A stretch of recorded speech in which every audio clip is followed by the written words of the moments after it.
Observe le bas de la jambe d'un cheval, on pourrait penser que ce n'est bien qu'une simple partie de son anatomie.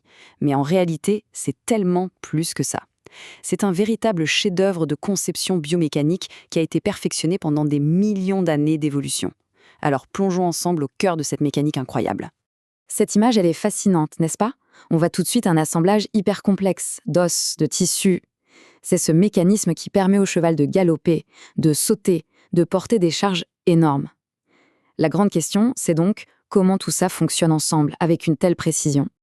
Alors, pour y voir plus clair, voilà notre plan. On va décortiquer cette structure de l'intérieur vers l'extérieur. On commence par les fondations, c'est-à-dire la charpente osseuse. Ensuite, on regardera les articulations, ce qui connecte le tout. Puis, on se penchera sur les cartilages, qui sont absolument essentiels. Et on finira par un cas particulier, ce qui se passe quand ce cartilage se transforme en os. Allez, on commence par le commencement, les os. C'est vraiment la fondation, l'armature sur laquelle tout le reste va venir se construire. Si on comprend cette charpente, on a déjà fait un grand pas pour comprendre tout le système. Ok, là, on a deux angles de vue, de côté et de face. Ça nous donne une super perspective en 3 dimensions. On peut très bien distinguer les 3 os principaux, qu'on appelle les phalanges, et qui forment vraiment le cœur de la structure du doigt. Leur alignement, leur forme, rien n'est laissé au hasard. C'est crucial pour bien répartir le poids et pour absorber les chocs. Bon, pour que ce soit bien clair, mettons des noms sur ces os. Tout en haut, on a la phalange proximale, qu'on abrège en PP. Juste en dessous, au milieu, c'est la phalange moyenne, ou MP. Et enfin, tout en bas, celle qui est complètement cachée dans le sabot, c'est la phalange distale, la DP. Retenez bien, PP, MP, DP. C'est le pilier central du doigt. Parfait, on a notre charpente. Mais des os tout seuls, c'est rigide, ça ne bouge pas.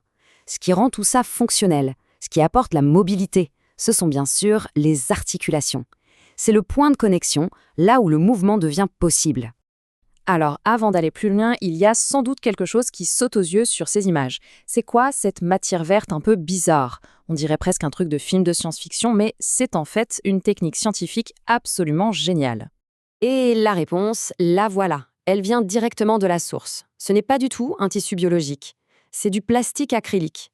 Les chercheurs l'injectent sous forme liquide pour qu'il remplisse entièrement les capsules articulaires. Une fois que ça durcit, ça révèle la forme et le volume exact de l'articulation. C'est un moyen de la rendre parfaitement visible. Et là, on voit parfaitement à quel point cette technique est utile. Grâce à ce plastique vert, on repère au premier coup d'œil 2 articulations majeures, l'articulation interphalangienne proximale, ou PAJ, et l'articulation interphalangienne distale, ou DIJ.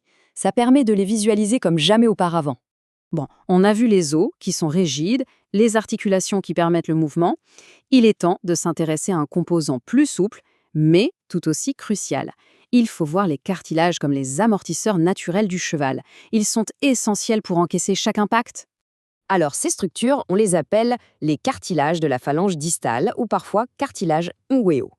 Pour faire simple, ce sont de larges pièces de tissu très flexibles qui sont attachées directement sur l'os le plus bas du doigt, notre fameuse phalange distale. Et sur cette image, on voit exactement où ils se trouvent. Les cartilages, qu'on voit notés CDP, sont fixés de chaque côté de la phalange distale sur des petites extensions de l'os. Et cet emplacement, croyez-moi, il est absolument stratégique pour qu'ils puissent remplir leur fonction. Et voilà le point crucial. Leur rôle est multiple. Premièrement, ils offrent un soutien souple à l'intérieur du sabot. Deuxièmement, ils absorbent les chocs à chaque fois que le pied touche le sol. Et troisièmement, un truc assez fascinant, ils aident à pomper le sang pour qu'il remonte des membres vers le cœur. C'est un système 3 en 1 incroyablement ingénieux. Ok, jusqu'à présent, on a vu comment le système est censé fonctionner, la mécanique parfaite. Maintenant, voyons ce qui se passe quand les choses tournent mal. On va aborder une complication assez courante qui touche directement les cartilages qu'on vient de décrire. Alors que se passe-t-il quand ce système se dérègle? Eh bien, on peut voir apparaître ce qu'on appelle les os latéraux ou side bones en anglais. Comme le dit la source, c'est tout simplement ce qui arrive quand les cartilages, qui devraient être souples, durcissent et se transforment en os. C'est un processus qu'on appelle l'ossification. Comment est-ce que ça arrive? C'est généralement une réaction à un stress chronique.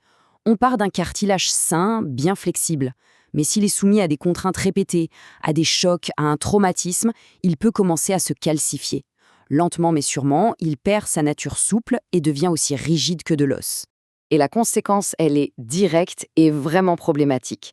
La fonction première du cartilage, son rôle d'amortisseur, est complètement perdu. Ce qui était un coussin souple devient une structure dure, rigide, qui n'absorbe plus rien. Cette comparaison résume tout parfaitement. D'un côté, le cartilage sain, il est flexible, il amortit les chocs et il aide à la circulation. De l'autre, les os latéraux. C'est devenu rigide, ça n'amortit plus rien et ça peut même gêner le bon fonctionnement du pied. Le changement est radical. Pour conclure, l'anatomie du doigt du cheval, c'est bien plus qu'une simple liste de pièces. C'est un équilibre incroyable entre la force et la flexibilité. Le fait que tout ce mécanisme si complexe soit contenu dans un espace aussi réduit que le sabot, c'est une véritable prouesse de l'ingénierie évolutive. Et ça nous laisse avec une question assez vertigineuse. Comment des structures comme celle-ci ont-elles pu façonner l'évolution du mouvement chez les grands mammifères ?